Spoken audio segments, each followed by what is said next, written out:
This week, I want to show you a little bit of Brooklyn, but mainly that beauty that you see in the distance, the Verrazzano-Narrows Bridge.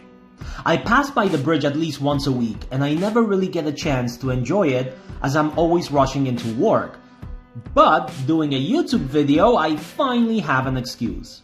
So not only will we look at the bridge, but also we will take a walk along the shore to the Veterans Memorial Pier and then back so that you can see a little bit more of the area.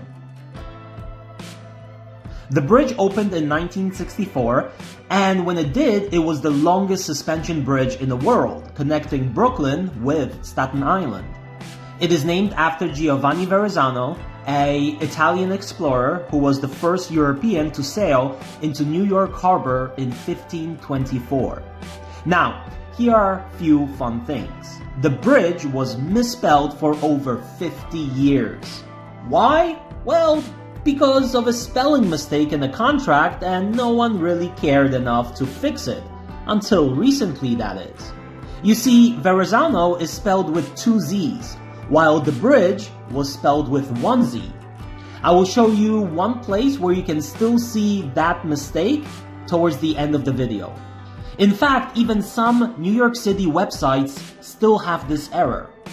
In 2018, it was officially corrected, but I am sure that if you look closely, there might still be some signs with the old spelling, because it was agreed upon that the signs will be replaced once they worn out. Now, if only my high school English teachers were so forgiving on spelling exams, I would have been on top of my graduating class.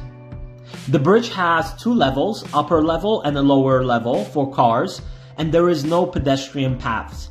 Therefore, in the future, as I do a video, let's say in Staten Island, I can give you some visuals of the bridge as I pass by it in my car, but unfortunately, we will not be able to walk across it. But the other interesting thing that many people might not know about is that when the bridge was opened, it only had 1 level, the upper level. And the lower level was built a few years later in 1969. So there you go. As America was celebrating the first astronauts on the moon, New York City had an additional celebration on the Verrazzano Bridge. But one thing that stinks is that since 2020, you have to pay tolls both ways on the bridge. Before, it was only one way. So not only did the tolls go up, but now it's both ways as well. But hey, at least now there is gonna be more money collected for the maintenance of the bridge and roads, along with a better traffic flow. I hope you felt that sarcasm in my voice. If you ever know how to make the city run more efficiently, well, the city has always an answer waiting for you. And you can see that answer while crossing from Brooklyn to Queens on the Belt Parkway. That's right, forget about it. But it is a nice walk along the water. On the other side is Staten Island, and many times you are able to see really cool ships, like those huge cruise ships or fully loaded cargo ships that go to the ports, like in New Jersey, there that you see in the distance. But there are also many other interesting things along the way, like for example this sign, Petroleum Pipeline. Ever wondered how airports get fuel for airplanes?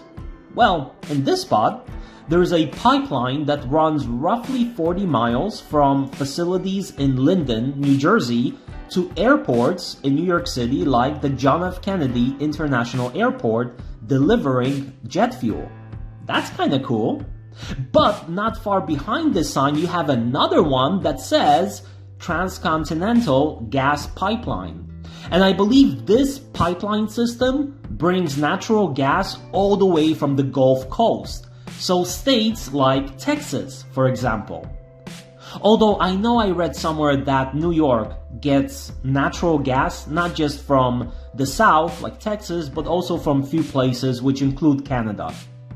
And then shortly after this sign, there is one more sign, water mains. So water pipes which bring in clean water from Brooklyn into Staten Island.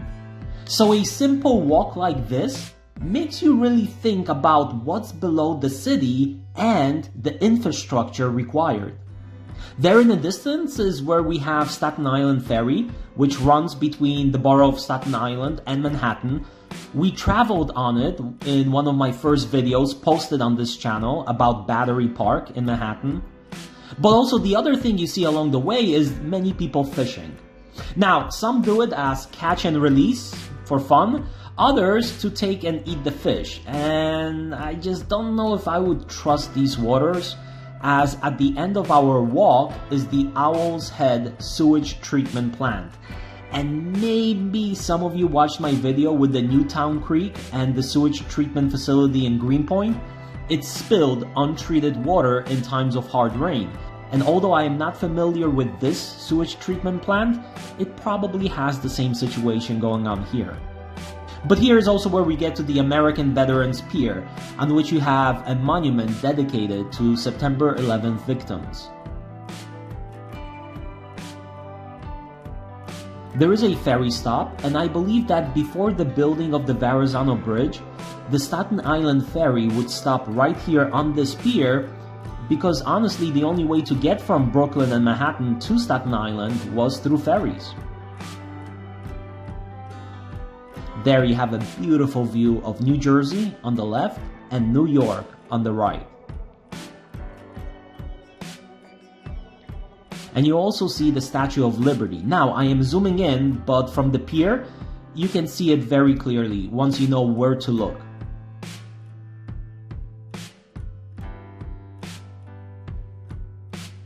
And you also get a feeling of how far at this point we walked from the Verrazzano Bridge and the parking lot right underneath it.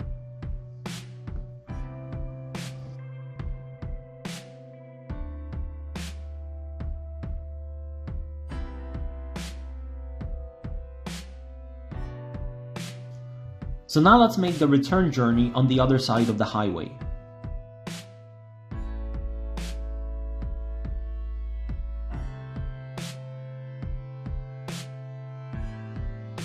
The first thing we pass through is the Narrows Botanical Gardens. When you walk in, there's a lost and found, which is kind of nice. Somebody lost their knee pads on that day when I was there.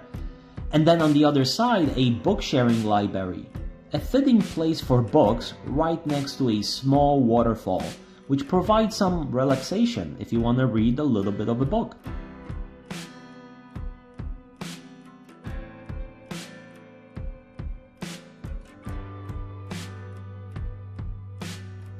There are many birdhouses as you see, hence probably a good spot for bird sighting if anyone is into that. And in general, there's a lot of room for simply enjoying the outdoors or playing some sports, like baseball for example.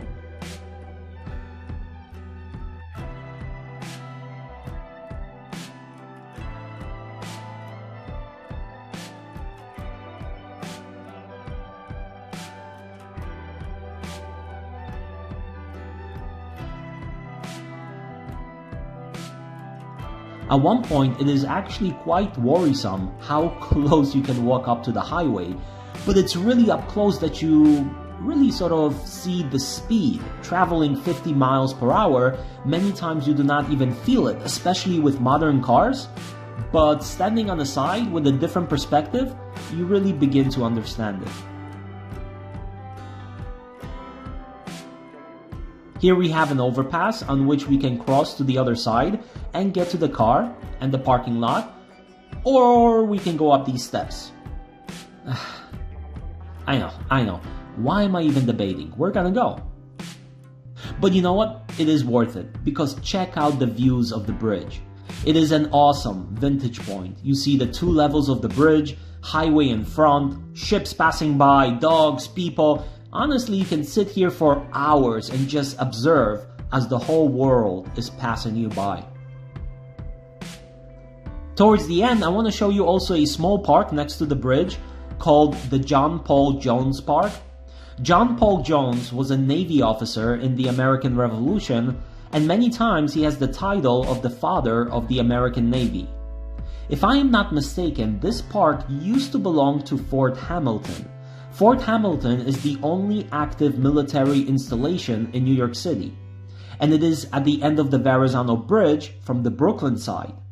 and Fort Wadsworth is on the other side in Staten Island, and they guarded the entrance to New York Harbor through the Narrows. First thing that catches your eye is this cool cannon, the Rodman gun from the days of the Civil War, 20-inch gun, which means that each cannonball is just over 1,000 pounds. Fired, that can deliver serious damage.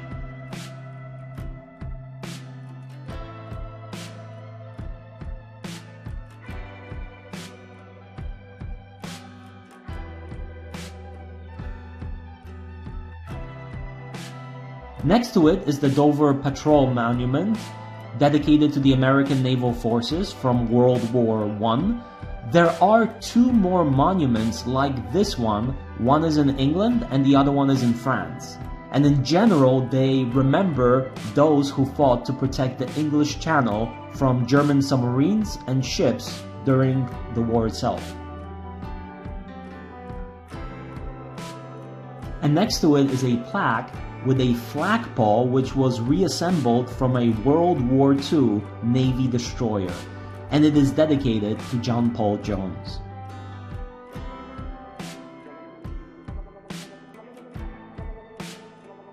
Also nearby is a rock which commemorates the fighting during the American Revolution, as this is roughly the place where at least a portion of the British military landed for the Battle of Long Island.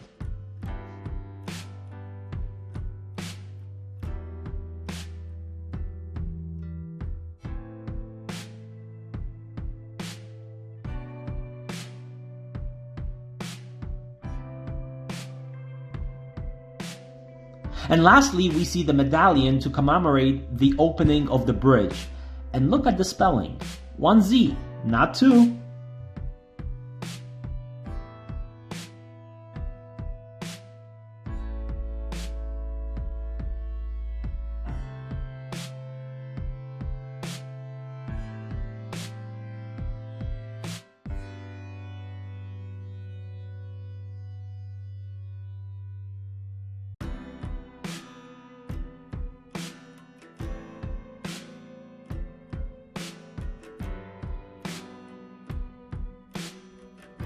As we get back down to the bridge, the path continues on the opposite side.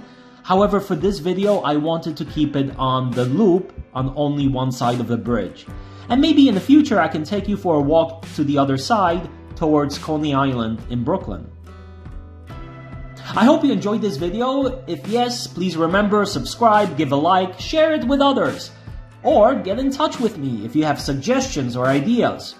Other than that, thank you so much for watching. I appreciate it. Stay safe out there, and I will see you soon.